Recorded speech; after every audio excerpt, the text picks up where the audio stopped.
Mbadakoki. Hari ikintu nsomye muri Bibiliya ndatwenga ndavuga ariko manu uzi gutwenza ubwoko bwawe. Biravuga ngo urupfu ngo ni ingingo nziza. Ngo we rupfu ngo ingingo yawe ni nziza. Ku muntu akenye kandi atakira amagara.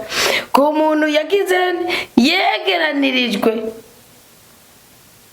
n'ubusaza. Ngo kaba yuzuye amaganya menshi. Ngo yamara imyidodombo. Kandi yaramaze kuyebura. Mbabwize ukuri ko akizira kuyebura mu buzima bwanyu. Mbabwize ukuri ko akizira kwidodomba mu mitima yanyu. Rupfu aba yamaze guseruka muri mwebwe. Ngo rero rupfu ngo ingingo yiwe ngo ikibanziza kuko musanzwe mufisha amaganya. Ngo ikibanziza umva ngo ingingo ya rupfu ngo iba nziza mu muntu akenye. Oya ukenyiki.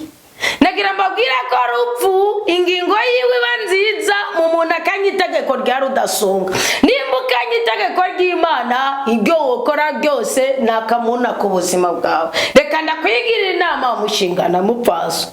Mwigemewe musore murundi kazi. Mu Kristo kundi Imana uri ku mpande zinezese. Reka ndakwibwira ko gukena itegeko rya rudasonga, gukena urukundo, gukena ubutungane, gukena amahoro, gukena ibyishimo ngo nuko wabuze ikintu runaka. Niyo wabukutubitse umukanda wavuye. Shima Imana kuko uwo muka w'abazima ni udomina. Uwo muka w'abazima niyo ngabiri isumba byose. Muhinga Salomo yarayivuze mu musiguzi 3 cye kohereti 3 bivanye na Bibiliya yisumba. Wige Jose givise ikintu cyacu dusubire kwidodomba.